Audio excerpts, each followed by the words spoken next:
that's how you deal with some of this shit right now.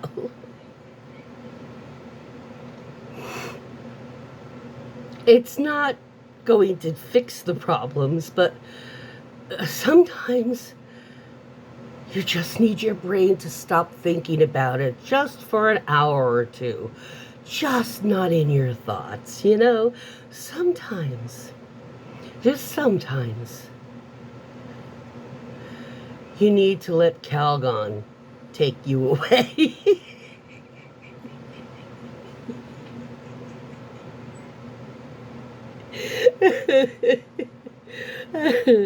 um, if you're old enough to know the commercial I'm talking about, you might find that amusing. But sometimes, sometimes that's all you need. And it's not, um, I'm trying to use the correct words. It's not a bad thing if it's in moderation and at the right times, the correct times. I mean, it's not like you should be getting high before you go on the stand, um, or before you serve in a jury, or if you're a heavy machinery operator. It probably is not a good idea. In fact, it's probably a bad idea to be high on any job, unless your job is testing weed. Um, but one thing that you seem to not be able to grasp some people about that, it's there's a difference between THC and CBD. That when I was growing up, they were like, whatever, it was weed. Now they know better. The THC is what gets you that high feeling.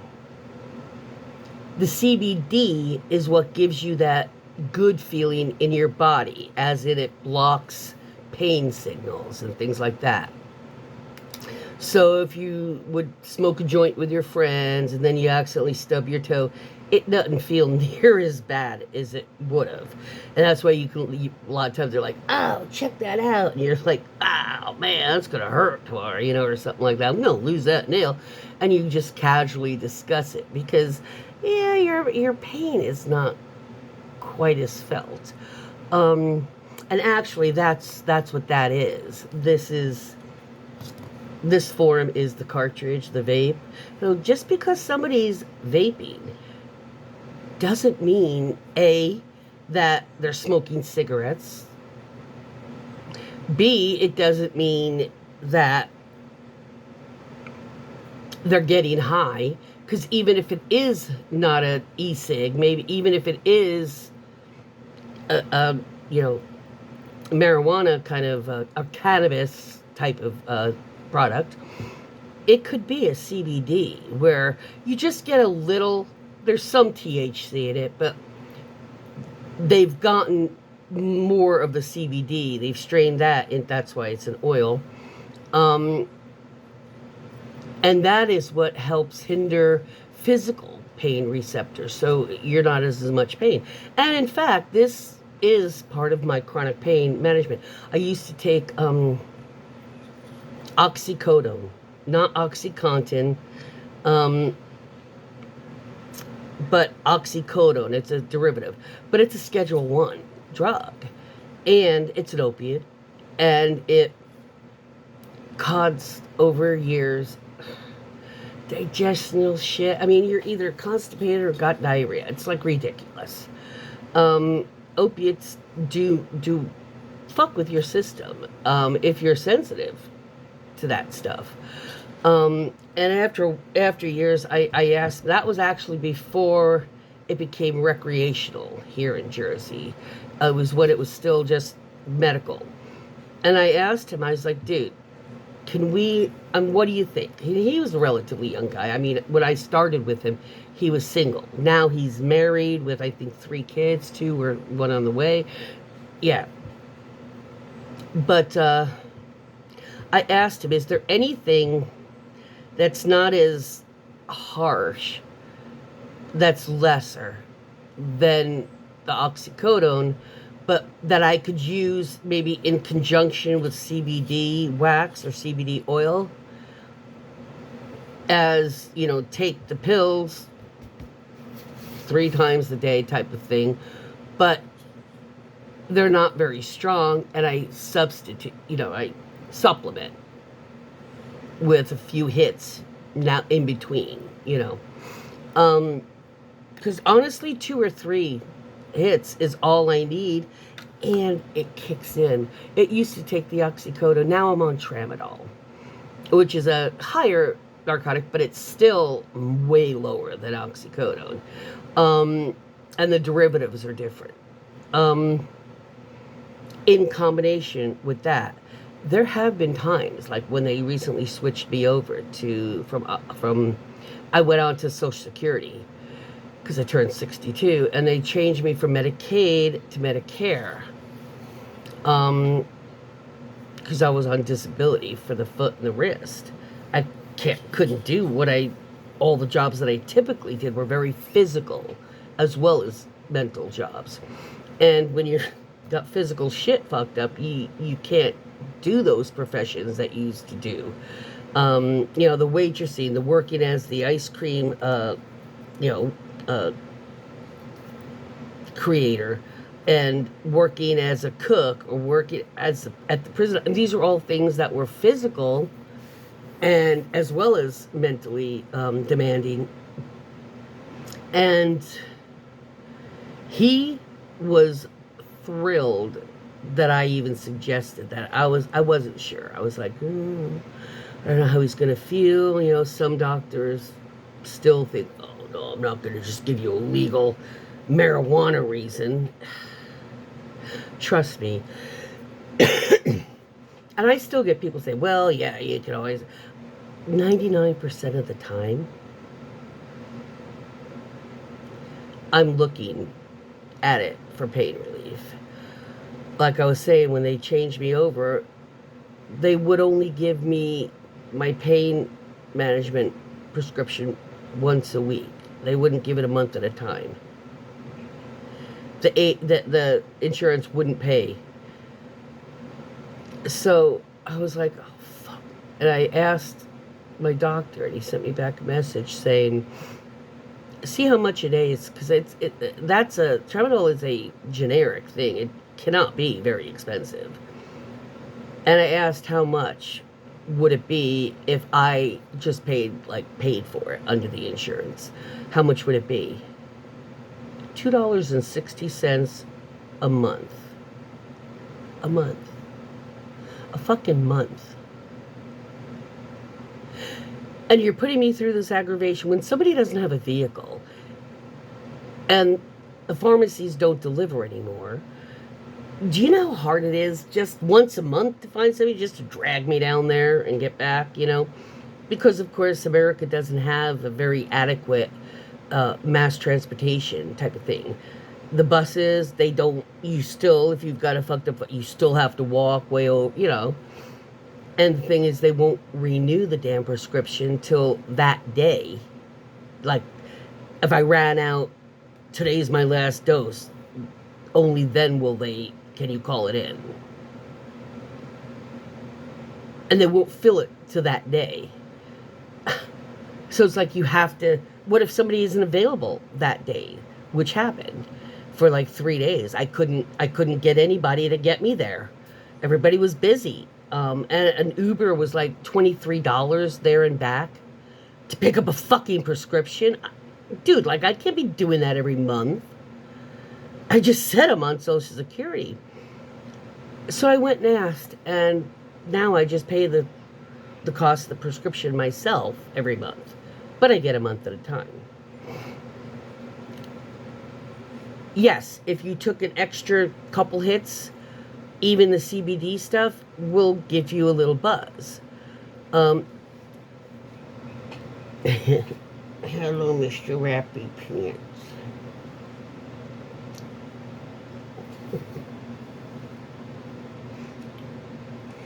weird. See, he likes to snuggle his nose in my armpit.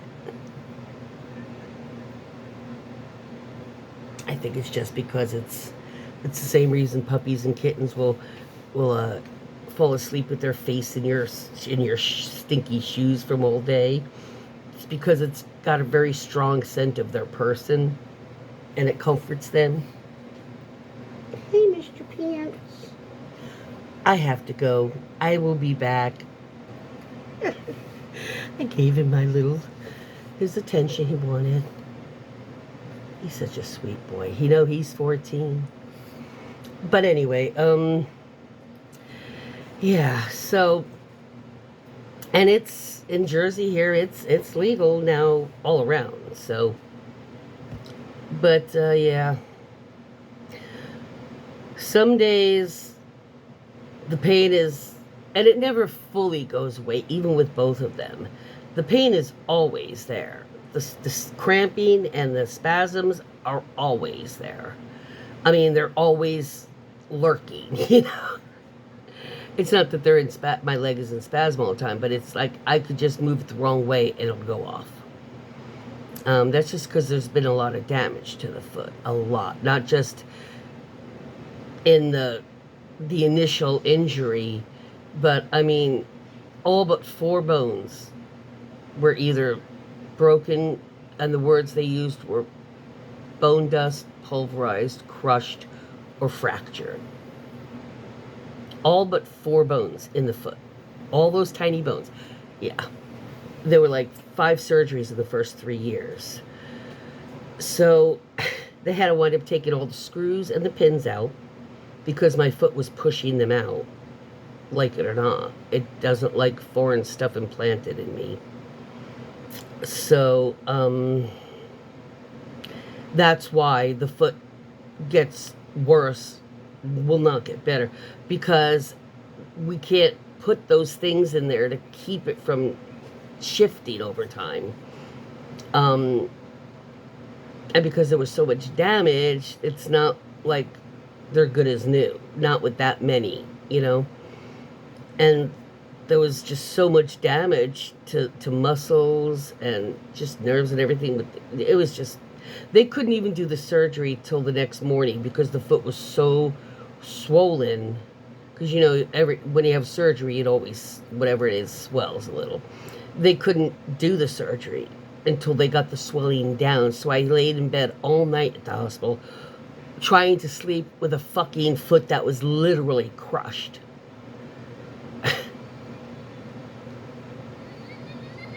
And knowing that my kid was somewhere in the hospital. Well, he wasn't in the hospital at that point, but he was at a neighbor's house. But he had just gotten a cast because his arm was broken in the accident. 2 places, a clean break. So, but yeah, and I was just like, I was so concerned about my kid, and even though I talked to him and the fella that was, watching him, he lived across the way from me, but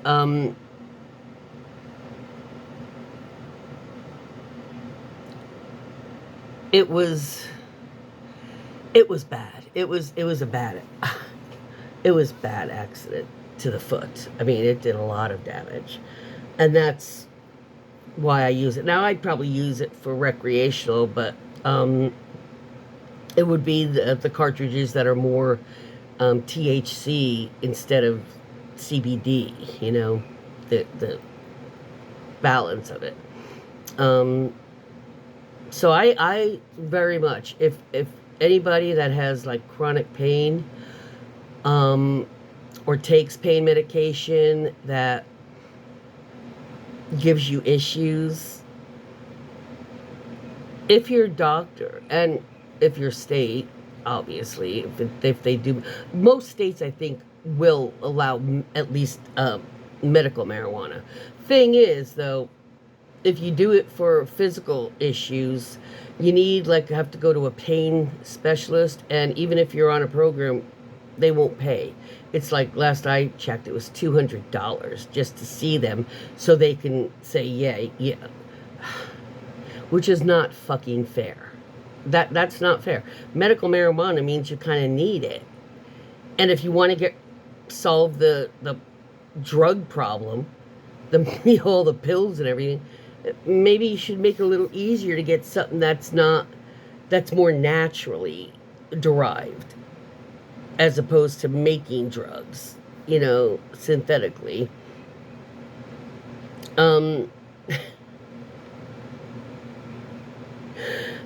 I would strongly suggest, if they have medical marijuana or whatever, or just whatever marijuana, to try it, and try something that has a high concentration of CBD.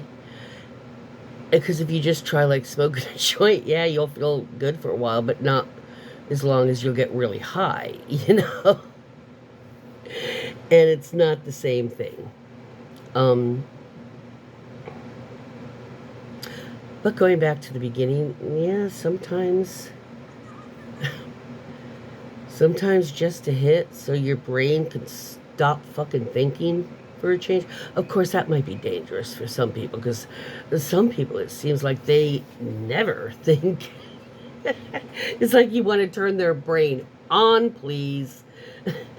But some of us neurodivergent folks, like, my brain never fucking stops. And that's one of the reasons why I find it so hard to get to sleep. I have to wait till I'm physically exhausted.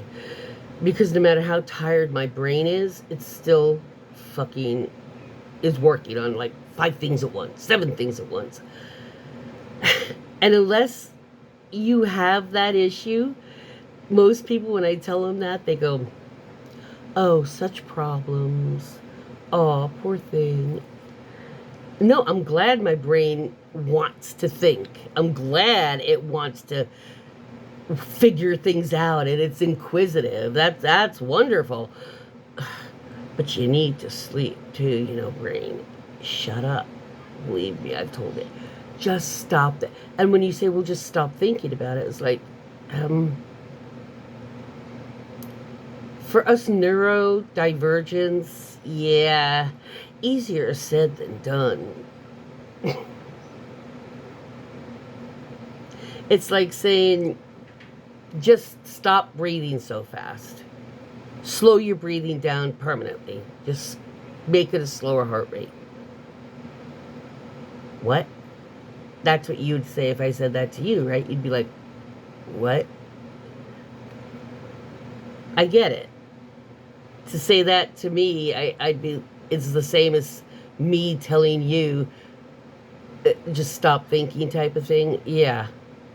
You can't slow your heart rate. I can't stop it. It thinks no matter what I say. It argues with me. I argue with myself in my head. Like, you've got to stop thinking. And I'm like, yeah, well, if you stop thinking, then you're never going to start again. And I'm arguing with myself in my brain. And before you say, well, I knew you were crazy, much like Sheldon Cooper character, I'm not crazy. I've been tested. But I have. And I've literally asked psychologists, psychiatrists, is that like, is that weird? Is that normal? And every single one of them was like, no, it's not typical, but it's absolutely not weird. It makes a lot of sense. Okay. So sometimes for those of us who just can't stop thinking, sometimes just a hit or two will help you sleep. For those of you who do have issues with shutting your brain up long enough to be able to relax, it's hard for me. It's hard. And sometimes you just don't want to work to get the peace. You just want it to be. So sometimes a hit or two is helpful, and not unhealthy. Anything in moderation. Remember that. So if you see somebody vaping or something, don't automatically assume, oh, they just want to get rid of their problems easy or they're at. Yeah, well, do you have a drink after work? I could judge you about that too, because guess what? That's a drug. Do you have coffee or tea every morning? Because I can't function without my coffee. Guess what? It's the same thing, just a different